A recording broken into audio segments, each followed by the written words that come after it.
সাভারের একটি কবরস্থানে মাহমুদুর রহমান পরিচয়ে দাফন করা মরদেহটি বিএনপি নেতা হারিস চৌধুরীর।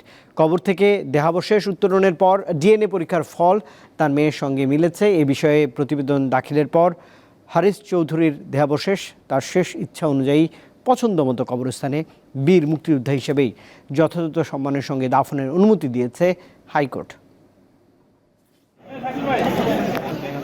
এক রিট আবেদনের প্রেক্ষিতে সাভারের একটি মাদ্রাসার কবরে মাহমুদুর রহমান নামে সমাহিত হারিস চৌধুরীর দেহাবশেষ উত্তোলন করে ডিএনএ পরীক্ষা করতে গত ৫ সেপ্টেম্বর নির্দেশ দেয় হাইকোর্ট। এরপর ২০২১ সালে মাহমুদুর রহমান নামে দাফন করা মরদেহ গত ১৬ অক্টোবর কবর থেকে উত্তোলন করা হয়।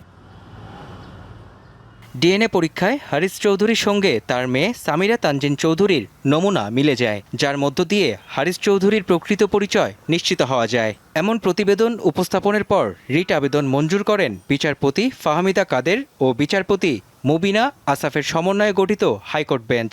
নির্দেশ দেন বীর মুক্তিযোদ্ধা হিসেবে হারিস চৌধুরীর শেষ ইচ্ছা অনুযায়ী দাফনের। আবেদন দুটি শুনানির পরে দুটি আবেদনই আমাদের অ্যালাউ করেন এবং অর্ডার করেন যাতে আমরা অতি দ্রুত ওনার যে বডি রিমেনিংস ঢাকা মেডিকেলের মর্গে আছে আমরা সেটি যেন ওনার পছন্দ মতো সিলেটের কানাইঘাটে ওনার স্থাপিত কবরস্থানে একজন প্রকৃত মুক্তিযোদ্ধার সম্মানে প্রাপ্য সম্মান অনুযায়ী রাষ্ট্র যাতে তাকে সেখানে কবর দেয়। হারিস চৌধুরীর মেয়ে জানান, বিদায়ী স্বৈরাচারী সরকার ও তাদের গোয়েন্দা বিভাগ নাটক রচনা করে তার বাবার মৃত্যুকে প্রশ্নবিদ্ধ করেছে। গ্রেনেড হারিস বলে তাকে আখ্যা দিত ফ্যাসিস্টরা, এবং সেখান থেকে প্রমাণিত হলো যে সে একজন ইনোসেন্ট মানুষ।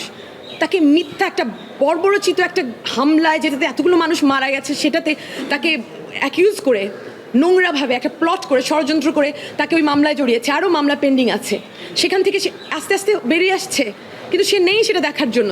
হারিস চৌধুরী বিএনপি চেয়ারপারসন ও সাবেক প্রধানমন্ত্রী খালেদা জিয়ার রাজনৈতিক সচিব ছিলেন। ২০২১ সালের ৩ সেপ্টেম্বর ৬৮ বছর বয়সে ঢাকার একটি হাসপাতালে তিনি মারা যান বলে জানান তার মেয়ে সামিরা। মেহেদী হাসান, দীপ্ত সংবাদ, ঢাকা।